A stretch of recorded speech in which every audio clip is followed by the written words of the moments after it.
அஸ்ஸலாமு அலைக்கும். நாம் இப்போது ஜூன் மாதத்துக்கான போர்ஷனுக்கு வந்திருக்கிறோம். அதாவது ஜூன் மாதத்தில் 8வது பாடமானது நமக்கு வந்து நூலகம். நூலகம்னா என்னதுன்னா லைப்ரரி, இங்கிலீஷில் வந்து லைப்ரரி.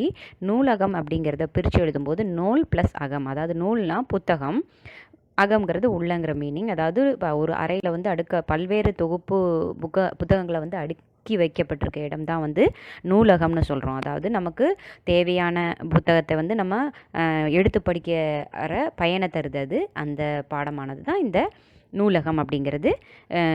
உங்களுக்கு விளக்கமாக தெரியுது. அதாவது இது வந்து ஒரு உரையாடல் மாதிரி கொடுத்துட்ருக்க பாடம்.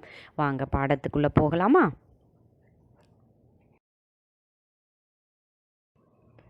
மாமா மாமா என அழைத்தபடி தேனருவி வீட்டிற்குள் வந்தாள். என்னம்மா தேனருவி, ஏன் இப்படி ஓடி வருகிறாய்? நான் வழக்கமாக பள்ளிக்கூடம் போகும்போது ஒரு கட்டடத்தை பார்ப்பேன். அதில் வந்து தோரணம் கட்டி அழகுபடுத்தி இருந்தார்கள். அதில் நூலகம் என்று எழுதியிருக்கு. அப்படின்னா என்ன மாமா அப்படின்னு சொல்லிட்டு தேனருவி வந்து மாமாட்ட ஓடி வந்து கேட்குறா. அதாவது வழக்கமாக அவள் வந்து பள்ளி விட்டு வரும் வழியில் வந்து ஒரு கட்டிடம் இருக்குது. அதை வந்து இன்றைக்கி அழகுபடுத்தியிருக்காங்க, தோரணமெல்லாம் கட்டி வந்து அழகுபடுத்தியிருக்காங்க. அதில் வந்து நூலகம்னு எழுதியிருக்கு மாமா, அப்படின்னு என்ன அப்படின்னு வந்து தேனருவி கேட்குறா.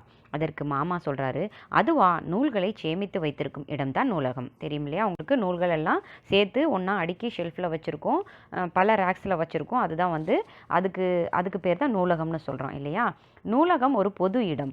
அங்கு அனைவரும் வந்து புத்தகம் படிப்பாங்க. இன்று நூலக தினம். அதை கொண்டாடுவதற்காக நூலகத்தை அழகுபடுத்தியிருப்பார்கள். அதாவது நூலகம் வந்து ஒரு பப்ளிக் பிளேஸ். அதாவது ஒருத்தர் தான் வரணும், இவங்க தான் வரணுங்கிறது கிடையாது. யார் வேணால் வந்து புத்தகத்தை எடுத்து படிக்கலாம். இன்றைக்கி வந்து நூலக தினம், அதனால் வந்து அதை வந்து தோரணம் கட்டி அழகுபடுத்தியிருக்காங்க அப்படின்னு சொல்லிட்டு மாமா சொல்கிறாரு. அப்படியா, நாமும் சென்று நூலக தின கொண்டாட்டத்தில் கலந்து கொள்வோமா? சரி தேனருவி, வா போகலாம் அப்படின்னு சொல்லிட்டு மாமா வந்து தேனருவி அழைச்சிக்கிட்டு ஒரு நூலகத்துக்கு போகிறாரு. நூலகத்தை பற்றி எனக்கு விளக்கமாக சொல்லுங்க மாமா. நூல்கள் வரிசையாக அடுக்கி வைக்கப்பட்டிருக்கும் இடமே நூலகம் ஆகும். நூல் நிலையம், புத்தகச்சாலை என்பன நூலகத்தின் வேறு பெயர்களாகும். அதாவது நூல்கள் வந்து நிறைய அடுக்கி வச்சிருக்க இடம் தான் நூலகம்னு சொல்கிறோம். நூலகத்துக்கு வேறு 2 பெயர்கள் உண்டு. அது என்னன்னா நூல் நிலையம், புத்தகச்சாலை அப்படின்னு வந்து வேறு 2 பெயர்களும் உண்டு. மாமா, இங்கு என்னென்ன நூல்கள் இருக்கும்? நூலகத்தில் அறிஞர்களின் வாழ்க்கை வரலாற்று நூல்கள், தமிழ், ஆங்கிலம் மற்றும் வேறு பல மொழிகளை சார்ந்த இலக்கிய நூல்கள், அறிவியல் நூல்கள், தத்துவ நூல்கள், வரலாற்று நூல்கள், பூகோள நூல்கள் போன்றவையும் இடம்பெற்றிருக்கும்.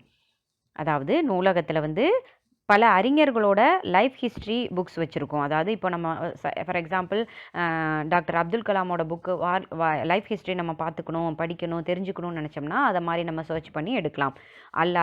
வேறு பல நூல்கள், அதாவது தமிழ், இங்கிலீஷ் லிட்ரேச்சர், வேறு எந்த லாங்குவேஜில் வேணும்னாலும் நம்ம அது மாதிரி லிட்ரேச்சர் புக்ஸ் இருக்கும். ஃபிலாசபிக்கல் புக்ஸு, சயின்ஸ் புக்ஸ், அதுக்கு மேலே ஹிஸ்ட்ரி, ஜியாகிரஃபி, இந்த மாதிரி புக்ஸ் எல்லாம் வந்து அடுக்கி வைக்கப்பட்டிருக்கும். அது மட்டும் அல்லாத நாளிதழ்கள், வார இதழ்கள், அதாவது daily magazines, news papers, monthly magazines, இந்த மாதிரி புக்ஸ் கூட வந்து அடுக்கி வைக்கப்பட்டிருக்கும் அப்படின்னு சொல்லிட்டு மாமா சொல்கிறாரு. அடேங்கப்பா, நூலகத்தில் இவ்வளவு வகை நூல்களா? அது சரி மாமா, நூலகத்தினால் நமக்கு என்ன பயன்? இங்கு வந்து நமக்கு தேவையான அல்லது பிடித்த நூல்களை எடுத்து படிக்கலாம். நூலகத்தில் உறுப்பினராக சேர்ந்தால் நூல்களை வீட்டிற்கே கொண்டு சென்று படிக்கலாம். ஆனால் குறிப்பிட்ட நாளில் மீண்டும் புத்தகங்களை திருப்பி அளித்து விட வேண்டும். அதாவது நூலகத்தில் போகிறதுனால என்னென்ன பயன் அப்படின்ற தேனருவிக்கு மாமா பதில் சொல்கிறாரு. நமக்கு தேவையான பிடித்த நூல்களை நம்ம எடுத்து படிக்கலாம். அதுக்கு மேலே அது மட்டும் கிடையாது, நம்ம வந்து அதில் உறுப்பினராக சேரலாம். அப்படி உறுப்பினர்னா என்னதுன்னா மெம்பர். அங்கே மெம்பர் ஆகிட்டாங்கன்னா நம்ம வந்து தேவையான நூல்களை நம்ம வந்து வீட்டுக்கு எடுத்துகிட்டு வரதுக்கு அவங்க அலோவ் பண்ணுவாங்க. வீட்டுக்கு குறிப்பிட்ட நாள் எடுத்துகிட்டு போயிட்டு திரும்ப கொண்டு போய் நம்ம படித்து முடிச்சுட்டு கொண்டு போய் அங்கே கொடுத்துடலாம். அந்த ஒரு பெனிஃபிட் இருக்குது நமக்கு. அதுக்கப்புறம் நூலகத்தில் இருக்கும் நூல்களை படிப்பதால் நமக்கு என்ன பயன் அப்படின்னு சொல்லி பார்த்தோம்னா, நம் அறிவு வளர்கிறது, நம்முடைய நேரம் பயனுள்ள முறையில் அமைகிறது, வேலை வாய்ப்பு தொடர்பான நூல்களை படிப்பதால் நல்ல வேலையில் சேரவும் முடிகிறது, மூளை புத்துணர்ச்சி பெறுகிறது, தன்னம்பிக்கை ஏற்படுகிறது. அதாவது நம்மளுடைய அறிவு வளருது, பல நூல்களை படிப்பதனால் நமது அறிவு வளருது. அதுவும் இல்லாமல் நம்மளுடைய நேரம் வந்து டைம் வந்து பயனுள்ள முறையில் வந்து செலவிடப்படுது. நம்ம வேஸ்ட்டாக நம்மளுடைய டைம் வந்து வேஸ்ட்டாக போகாமல் இது வந்து நமக்கு பயனுள்ள முறையில் வந்து செலவழிக்கப்படுகிறது. அது மட்டும் இல்லாமல் நமக்கு வேலை வாய்ப்பு தேடுற பெரிய ஆள்களாக இருந்தோம்னா நமக்கு வந்து அந்த புத்தகத்தை படிக்கும்போது நல்ல நல்ல வேலைகள் பற்றிய இன்ஃபர்மேஷன் வந்து நமக்கு கிடைக்கும். அதுக்கு மேலே மூளை வந்து நமக்கு ரெஃப்ரெஷ் ஆகுது. மூளை வந்து நமக்கு நல்ல புத்துணர்ச்சி பெருகுது. மூளை வந்து அப்படியே படுத்து அதாவது தூங்கி போயிடாமல் மூளை வந்து புத்துணர்ச்சி பெறுது. அது மட்டும் இல்லாமல் நம்மளுக்கு வந்து தன்னம்பிக்கை ஏற்படுகிறது. அதாவது தன்னம்பிக்கை அப்படின்னா என்னதுன்னா, லைஃப்பில் வந்து நமக்கு கான்ஃபிடென்ஸ் கிடைக்குது. எது படிக்கும்போது நமக்கு நிறைய தெரிஞ்சுக்கிறோம். அதில் வந்து கான்ஃபிடென்ஸ் கிடைக்குது. அதாவது இப்போ ஒரு போட்டியில் தான் நம்ம சேர்றோம்னா நம்ம வந்து எதுவுமே வந்து நமக்கு வந்து தெரிஞ்சிடாது ஈஸியாக. அதாவது பல புத்தகங்களை எடுத்து புரட்டி பார்க்கும்போது நமக்கு வந்து நிறைய இன்ஃபர்மேஷன் நம்ம கிடைக்கும். அதனால நிறைய பாயிண்ட்ஸ் நம்ம கேதர் பண்ணி நம்ம ஒரு காம்படிஷன், இப்போ ஒரு எஸ்ஏ ரைட்டிங் காம்படிஷன் தான் நம்ம சேர்றோம்னாலும் அதில் வந்து நிறைய பாயிண்ட்ஸ் கலெக்ட் பண்ணும்போது நமக்கு வந்து நமக்கே ஒரு கான்ஃபிடென்ஸ் ஏற்படும். அதை வந்து நம்ம போய் ப்ரொடியூஸ் பண்ணும்போது நமக்கு வந்து வெற்றி கிடைக்கும் இல்லையா? நூலகம் பற்றி நிறைய செய்திகளை தெரிந்து கொண்டேன். தேனருவி குழந்தைகளுக்கான சிறப்பம்சம் நூலகத்தில் உள்ளது. அது என்ன தெரியுமா? இங்கே குழந்தைகளுக்கான பிரிவு தனியாகவே உள்ளது. நூலகத்தில் உள்ள வாசகர் வட்டம் மூலமாக நூலக தினத்தன்று குழந்தைகளுக்கான போட்டிகள் அனைத்து நூலகங்களிலும் நடத்தப்படுகின்றன. போட்டிகளில் கலந்து கொள்வோருக்கான போட்டி தேர்வினை எழுதுவோருக்கு தனியே பயிற்சிகள் வழங்கப்படுகின்றன. அதாவது அது மட்டும் கிடையாது. நூலகத்தில் குழந்தைகளுக்குன்னு சில சிறப்பம்சங்கள் வச்சுருக்காங்க. அது என்னன்னா, வாசகர் வட்டம் அப்படிங்கிற ஒரு இதனால் அதாவது குழந்தைகளுக்கு வந்து ஒரு போட்டி நடத்தப்படுது. அந்த போட்டியில் பார்ட்டிசிபேட் பண்ண விரும்புகிறவங்க வந்து அதில் செலக்ட் பண்ணி அவங்களுக்கு வந்து தனியாக பயிற்சிகள் கொடுத்து ட்ரைன் கொடுத்து அதுக்கு அவங்க வந்து அந்த போட்டியில் கலந்துக்க வைக்கிறாங்க. அது வந்து இந்த நூலகத்தினால நம்ம கிடைக்கிற இன்னும் எக்ஸ்ட்ரா பெனிஃபிட் அப்படின்னு சொல்லிட்டு சொல்கிறாரு. சரியா? அப்போ நூலகத்தினால இவ்வளவு பயன் இருக்குது. அதனால் நம்ம வந்து நூலகத்துக்கு போகிற பழக்கத்தை ஏற்படுத்திக்கணும். புத்தகங்கள் படிக்கிற பழக்கத்தை ஏற்படுத்திக்கணும். அது மட்டும் இல்லாமல் நம்ம வந்து வீட்டில் வந்து ஒவ்வொரு வீட்டிலையும் நம்ம வந்து ஒரு குட்டி நூலகம் ஏற்படுத்தலாம். அதாவது இருக்கிற புக்ஸை வந்து நம்ம கலெக்ட் பண்ணி நம்ம ஒரு சின்ன இடத்துல சின்ன ஷெல்ஃபில் வச்சு நம்ம அடுக்கி வச்சு அது தேவையான பயனை வந்து நம்ம தேவையான நேரத்தில் எடுத்து படிக்கிறதன் மூலம் நமக்கு வந்து அதனுடைய பெனிஃபிட் கிடைக்குது. அப்படி எல்லாருமே நம்ம வந்து ஒரு நூலகம் வந்து ஒரு குட்டி நூலகம் வந்து வீட்டிலேயே அமைக்கலாம் அப்படிங்கிற அறிவுரையோட இந்த பாடத்தை முடிக்கிறாங்க. இப்போ வந்து நூலகத்தை பற்றி நம்ம நிறைய செய்திகள் வந்து தெரிஞ்சுக்கிட்டோம். சரியான விடையை தெரிவு செய்வோமா? அதாவது நம்ம இப்போ பயிற்சி பக்கத்துக்கு வந்திருக்கோம்.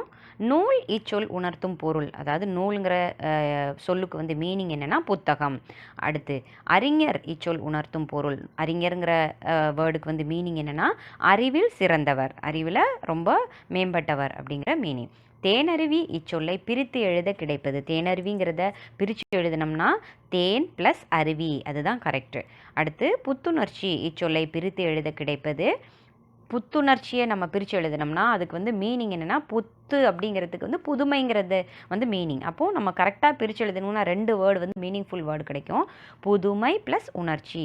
அகம் இச்சொல்லின் எதிர்ச்சொல். அகம்ங்கிற சொல்லுக்கு வந்து ஆப்போசிட் வேர்டு என்னென்னா அகம்னா உள்ளே, அதுக்கு ஆப்போசிட் வேர்டு வந்து நம்ம என்னம்னா புறம் வெளியே. புறம்னா வெளியே, அகம்னா உள்ளே, புறம்னா வெளியே. அடுத்து தேன் ப்ளஸ் இருக்கும் அப்படிங்கிற சொல்லை சேர்த்து எழுதுனா என்னென்னா தேன் இருக்கும். தேன் இருக்கும் அந்த வேர்டு வந்து கரெக்டான வேர்டு. அதை வந்து நம்ம ஸ்டிக் பண்ணலாம். அடுத்து சொற்களை உருவாக்குவோமா அப்படிங்கிற பயிற்சிக்கு வரலாம் நம்ம. அதாவது ஒரு வேர்டு கொடுத்து அதில் வந்து நிறைய சொற்கள் உருவாக்க சொல்லியிருக்காங்க. எக்ஸாம்பிள் வந்து வரி குதிரை கொடுத்துருக்காங்க. அதை நம்ம தனித்தனியாக பிரித்தோம்னா குட்டி குட்டியாக வந்து மீனிங்ஃபுல் வேர்டாக நம்ம எத்தனை வேர்டு பிரிக்கலாம் அப்படின்னு கேட்டிருக்குது. வரி, குதிரை, குதி, திரை, வரை அப்படின்னு பிரிச்சுருக்காங்க.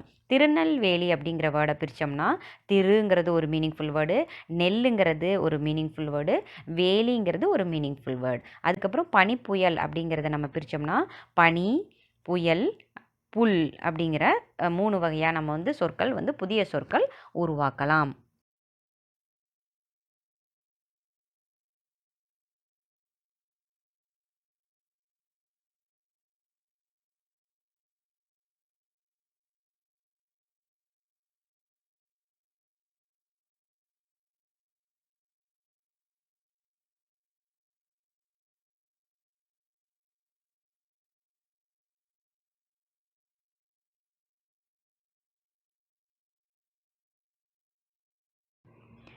எழுத்துக்களை முறைப்படுத்தி சொல் உருவாக்குக. அதாவது எழுத்துக்கள் வந்து ஜம்பிள்டாக கொடுத்துருக்கு, நீங்கள் அரேஞ்ச் பண்ணணும்.